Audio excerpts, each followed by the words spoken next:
네, 안녕하세요. 와니와니 아찬입니다. 이번 시간에는 셀트리온에 대해서 한번 또 살펴보는 시간 가져보도록 하겠습니다. 좋아요와 구독, 알림 설정, 멤버십 가입 많이 부탁드리도록 하겠습니다.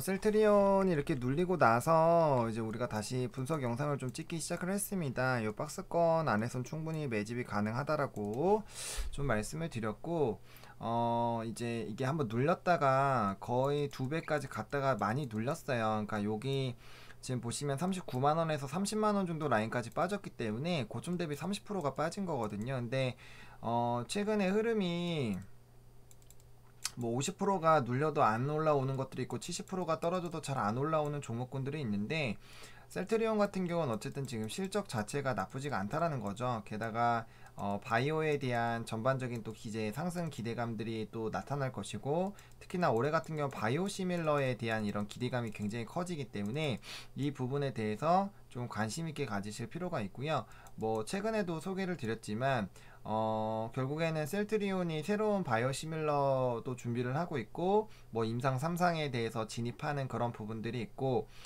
전통 이렇게 뭐 바이오시밀러를 개발하는 회사들이 1년에 거의 하나 정도씩은 이렇게 좀 추가를 하는 그런 부분들이 많이 있거든요. 그렇기 때문에 그에 따른 좀 기대감들이 나타날 수 있겠다라고 보시면 좋을 것 같고요.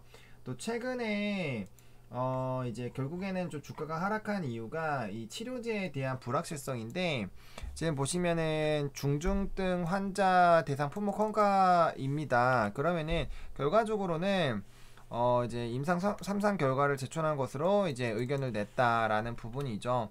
그래서 이렇게 진행이 되면은 결과적으로는 진행이 될 가능성이 굉장히 크고, 지금 사실 결과로는 미국 시장이 안 된다, 뭐 된다라는 보장도 없지만 안 된다라는 보장도 없거든요.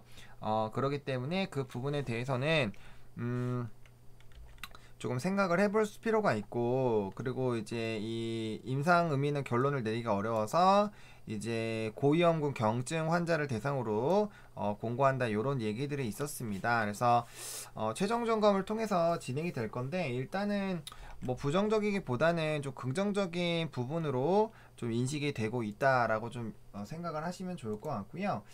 그 다음에 이제 또 셀트리온이 이제 불확실성으로 좀 하락을 했는데, 요 관련된 부분들 또 오늘자에 나온 기사예요. 그래서 보시면은 일단 저점 매수할 필요가 있다고 이렇게 얘기를 했고요. 그다음 임상 결과에 대한 부분들이 있지만 리제네론과 일라일리 항체 치료제 비교해서 열등하지 않는다라는 그런 얘기들. 그러니까 굳이 셀트리온이 꿀릴 필요가 없어요. 그리고 원가 근처로 판매를 하는 거는 국내고 해외는 그러지 않다라고 말씀을 드렸습니다. 그래서 해외는 굉장히 비싸요. 비싸기 때문에 그에 따른 어느 정도의 그 매출은 나올 거라고 좀 보시면 좋을 것 같고, 코로나 확진자가 1억 명이 넘었습니다. 그러면은 결과적으로 이제 그 치료제가 나오면 분명 투약을 받을 거예요. 왜냐면은 사망률이 뭐 적다고 1, 2%라고 하더라도 그 100명 중에 한 명이 내가 안 된다라는 보장이 없기 때문에 그 뭐 인생을 바꿀 정도의 돈을 투자를 해서 치료제를 먹는 게 아니잖아요. 투약을 받는 게 아니잖아요. 그렇기 때문에 아마 좀 이 수요는 굉장히 많이 늘어날 거라고 보여지고 있고요. 지금 뭐 백신도 마찬가지예요. 백신도 전 세계적으로 지금 캐파가, 생산 캐파가 아직 수요 캐파를 따라가지 못하는 것처럼 치료제도 좀 마찬가지다라고 보시면 좋을 것 같아요. 이런 부분들이 좀 있지만, 일단은 뭐 지금 요런 데에서는 고성장이 좀 어렵다라고 얘기를 하지만 저는 계속적으로 잘 될 거라고 생각을 합니다. 왜 그러냐면은 물론 뭐 올해처럼 엄청나게 잘 될지는 모르겠지만, 뭐 트룩시마도 그렇고 미국 점유율 뭐 10%도 넘기 어려울 거다, 뭐 이런 얘기 많았는데 결국엔 잘 됐거든요. 그래서 이 부분에 대해서 좀 어느 정도 성장성은 유지가 되지 않을까라고 보고 있고요. 물론 이제 화이자 것 때문에 점유율 확대에 따른 이런 경쟁성들이 좀 있겠지만, 램시마 SC 같은 경우 피하 주사여가지고 굉장히 기대가 많이 되고 있었기 때문에 이 성장이 잘 안 될 거라는 그런 생각은 좀 아직은 안 하는 게 맞지 않나라는 생각이 들어. 굉장히 기대가 되고 있던 부분이기 때문에. 그리고 이제 바이오시밀러에서 이제 신규 출시가 되면서 기대가 되는 이런 부분들인데, 올해 특히나 이제 바이오시밀러에 대한 기대감들이 굉장히 커지고 있거든요. 그게 이제 전통 제약사들도 바이오시밀러 도전 요런 얘기들이 많이 나오고 있는데, 보시면 셀트리온 임상 3상 개시한 거에 대해서는 이미 말씀을 드렸어요. 그러니까 복제학에 대한 이런 기대감들이 계속 나오고 있는 상황이기 때문에 관심도가 높죠.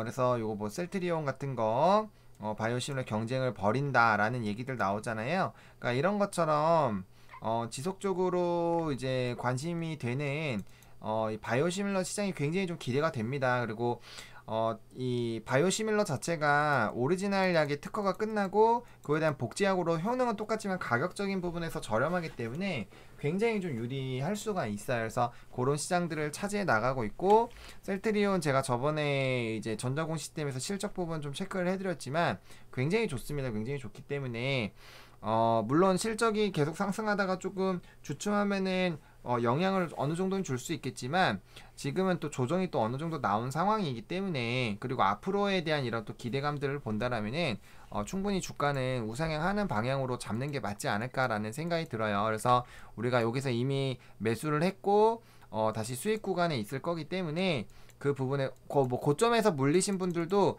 여기서 이제 매수하시면 거의 여기 반전 라인으로 내려오기 때문에 평단이 거의 본전 라인에 다 오셨을 거예요. 그래서 지금 상태에서는 사실 부담을 가질 라인은 좀 아니지 않을까라고 보고 있는 그런 상황이고요. 네, 어쨌든 하나금융투자에서도 아까 보신 것처럼 이제 뭐 매수 리포트가 나오고 하는 거 보면은 이 셀트리온도 쉽게 사실 그렇게 뭐 힘든 그런 부분들은 아니라고 보시면 될 것 같아요. 그래서 일단 기본적으로 뭐 난 단타로 보시겠다라고 하시는 분들은 여기 라인 들어왔을 때 정리를 하시는 방향으로 일단 접근을 하시면 될 것 같고, 그렇게 하더라도 단기적으로 20%거든요 수익이. 그렇게 보시면 좋을 것 같고, 근데 뭐 이 종목은 좀 길게 보셔도 나쁘지 않을 것 같다라는 생각이 들어요. 그리고 이 지금 시장이 굉장히 눌리고 있는 상태에서도 오늘 나쁘지가 않았고요. 다만 지금 이평선산으로 좀 우리가 걱정을 해야 되는 부분도 하나죠. 여기 박스권 하단 부분이고 21선 부분인데, 이 부분에서 돌파를 못하고 이렇게 눌리게 됐을 때, 그럴 때는 다시 한번 이렇게 눌렸다가 이평선이 내려와서 자리 잡고 다시 말아서 올라가면서 이 상방을 잡을 수가 있거든요. 그렇기 때문에 이 W자를 만들면서 목선을 뚫고 나갈지 아니면 바로 V자로 뚫고 나갈지, 이 한 번 더 눌렸다 가느냐 안 눌렸다 가느냐 이런 좀 변동성이 있을 수는 있어요. 그리고 치료제에 대한 이슈가 어쨌든 간에 이거 아니더라도 주가는 상승을 하겠지만, 그래도 이왕이면은 긍정적인 부분으로 가고 있고 그런 이제 부분에서 주가가 눌렸기 때문에 이거에 대한 반등은 어느 정도는 좀 나올 수 있지 않을까 라고 좀 보고 접근하시는 게 맞지 않을까라는 생각이 듭니다. 그래서 그런 부분들 조금 체크를 하실 필요성이 좀 있겠다라고 말씀을 드리겠고요. 그래서 지금 요 박스권 여기 하단 부분부터 요 부분 하나 생각을 해 주셔야 되고, 그 다음에 색을 바꿔서 이제 우리가 요 라인 담자고 했었던 여기 라인 을 좀 보셔야 될 것 같아서, 여기 라인 쪽 계속 들어오면은 여기 라인 쪽 들어오면은 계속 물량을 좀 모으는 방향으로 보고, 뭐 여기 라인으로 빠르게 좀 대응하고 싶으신 분들은 28만원부터 27만원 사이에서 이제 대응을 하시면 되는데, 저는 셀트리온은 그렇게까지 대응을 하실 필요는 없다라고 생각이 듭니다. 그래서 근데 만약에 나는 뭐 성향이 나는 길게 끌고 가는 게 싫다라고 하시는 분들, 혹은 단타로 들어오신 분들은 요 밑에서 대응을 하시면 될 것 같고요. 그게 아니라면은 그냥 2차 매집 구간으로 생각을 하셔가지고 좀 접근을 해보셔도 나쁘지 않지 않을까 라고 보고 있는 그런 상황입니다. 주봉상으로도 20주선이 좀 되어 있는 상황이고, 일단은 여기서 단기 평만 다시 단기 주선만 5주선만 다시 말아 올라가면은 다시 정배열이 나오거든요. 그리고 어쨌든 여기 라인이 안 깨지면 돼요. 여기 라인이 안 깨지면 되기 때문에 일단 요 부분 흐름 지속이 되는지, 다음 내일이면은 이제 주봉 마감이 되고 그 이제 월요일부터는 다시 한번 새로운 주봉이 만들어지잖아요. 근데 요런 라인이 나오면서 거래량이 좀만 나와 주면은 다시 한번 요렇게 U자 만들어주면서 목선 뚫고 다시 움직이는 요런 라인 있잖아요. 요렇게 뚫고 가는 요런 라인으로 보실 수가 있어요. 요런 라인. 그래서 이렇게 좀 보시면 좋을 것 같고, 일단은 여기 캔들 자체로 뚫은 거가 굉장히 좀 의미가 있습니다. 월봉상으로 봤을 때는 아직 우상향 흐름이 유지가 되고 있는 거예요. 단기 그랜빌의 투자 법칙을 보시더라도 이 단기 캔들이 떨어지더라도 이평선이 상승하고 있으면 매수 신호라고 인식을 하고 접근을 하는 거거든요. 아직까지는 우상향이 유지가 되고 있기 때문에 그 부분에서 일단은 뭐 지금 당장 막 바로 도망가야 되고 그럴 필요는 없습니다. 그래서 지금 34만원 라인 좀 돌파가 잘 되는지 여부를 좀 보시고, 돌파 후에 안착하는 것이 좀 중요하기 때문에 그러한 부분들 좀 신경 쓰시면서 좀 보시면 좋을 것 같고, 뭐 단기적으로 하방은 당연히 여기 아랫라인 지지를 해줘야겠죠. 그래서 그런 부분들 체크를 해보시면서 대응을 해보시면 좋을 것 같고요. 나는 뭐 정말 빠르게 좀 끊고 싶다라고 하시는 분들은 뭐 32만 6천원에서 3천원 사이로 대응을 해주시면 될 것 같습니다. 이렇게 셀트리온 또 마무리를 지어보도록 하겠습니다. 좋아요와 구독, 알림 설정, 멤버십 가입 많이 부탁드리겠고요. 이 영상이 여러분들에게 도움이 됐으면 좋겠습니다. 시청해주셔서 감사합니다.